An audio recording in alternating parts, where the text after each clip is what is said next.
Hello guys, আসসালামু আলাইকুম। স্বাগতম ঐতিহ্যবাহী মিস্ত্রিপাড়া থেকে আপনাদেরকে।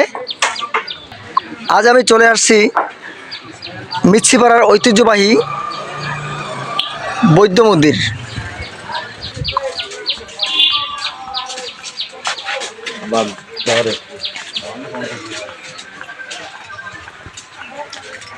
আর এখানে সবচেয়ে বড় মন্দিরটি এখানে আমি আপনাদেরকে দেখানোর চেষ্টা করছি।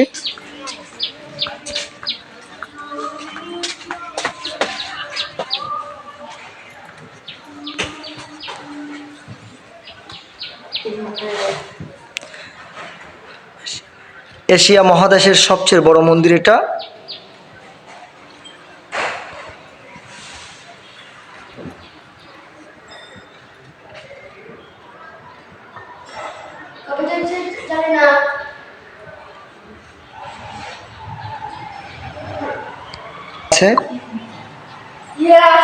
কেমন আছেন আপনারা?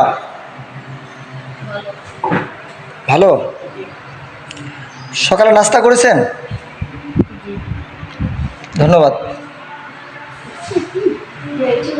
মূলত এই এরিয়ার ভিতরে দরিদ্র ছাত্র উন্নয়ন ফাউন্ডেশন ও লোকসুদ বৌদ্ধ বিহার, এই জায়গাটি মিস্ত্রিপাড়া, কলাপাড়া, পটুয়াখালী।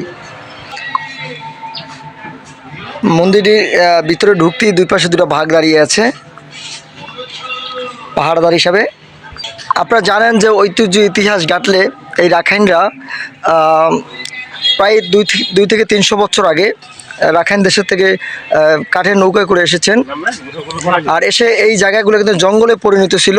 এই জঙ্গলগুলো কেটে তারা ঝুম চাষ করতো বা ধান চাষ করতো। এরপরে কিন্তু আস্তে আস্তে তারা স্বাবলম্বী হয়েছে বা এভাবে তারা বসবাস করছে এখানে। আমরা বাঙালিরা তো বিনয়ে, আর বিনয়ে দেখে তারা এইভাবে তারা আছে সবাই মিলে একত্রতে। আপনারা দেখতে পাচ্ছেন যে এখানে মুসলিমদের থেকে রাখাইনদের জায়গা জমি কিন্তু অনেক বেশি। আর এটাই হলো মিস্ত্রিপাড়ার সেই ঐতিহ্যবাহী মিষ্টি পানির কুয়া। রাখাইনরা যখন এখানে সর্বপ্রথম আসে, এখানে কিন্তু আপনারা জানেন যে সাগরের লবণাক্ত পানি ছিল, মিষ্টি পানি ছিল না। তখন কিন্তু এই মিষ্টি পানির জন্য কিন্তু অনেক মানুষ মারা গেছে লবণাক্ত পানি খেয়ে। আর তখনই রাখাইন আদিবাসীরা ব্রেন খাটাইয়া এই কুয়াটি আবিষ্কার করেছেন। আর এই কুয়ায় রয়েছে মিষ্টি পানি। সবচেয়ে বড় কথা হলো যে এখানে দলবল নির্বিশেষে ঐক্যবদ্ধ হয়ে কিন্তু মুসলিম এবং রাখাইন আদিবাসীরা একসাথে বসবাস করছে এই মিস্ত্রিপাড়া। নেই কোনো ঝগড়া, নেই কোনো হানা, শান্তিপূর্ণভাবে এরা এই জায়গায় বসবাস করছে বলে স্থানীয় লোক জানিয়েছেন। আচ্ছা কাকা, এখানে আপনারা তো মুসলিম বা রাখাইনরা থাকে, কোনোদিন আপনাদের সাথে ঝগড়া বা হানাহানি কখনো হয়েছে? না, হানাহানি হয়নি। এরা কেমন, এদের আচরণ কেমন? ভালো। তাই না? এরা কতশো বছর আগে এই সমস্ত জায়গায় আসছে জানেন? আমি ছোট হয়ে দিয়ে আছে।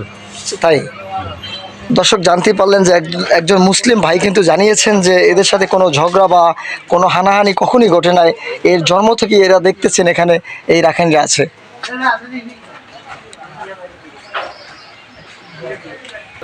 সবচেয়ে বড় ব্যাপার হলো এই মূর্তি অনেকদিন যাবৎ না খেয়ে আছে। আপনারা দেখতে পাচ্ছেন যে পেট পুরো খালি। আসলে এটা পাথরের মূর্তি, খাবে কি করে? এটা তো জীবন নাই।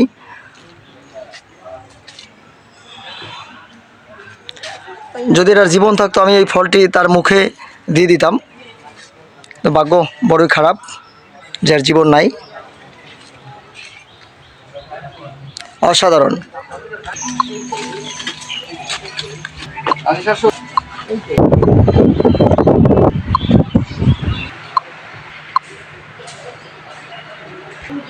আপনি কেমন আছেন? জোরে বলেন, কেমন আছেন?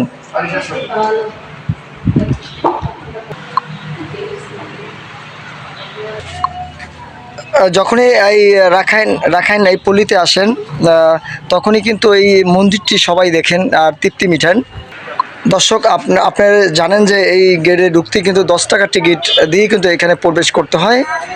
আর এখানে তো আগেই জানিয়ে রাখলাম যে খুব শান্তিপূর্ণভাবে এখানে মানুষ বসবাস করছেন। মোহাম্মদ হাসান, কুয়াকাটা, মিস্ত্রিপাড়া থেকে।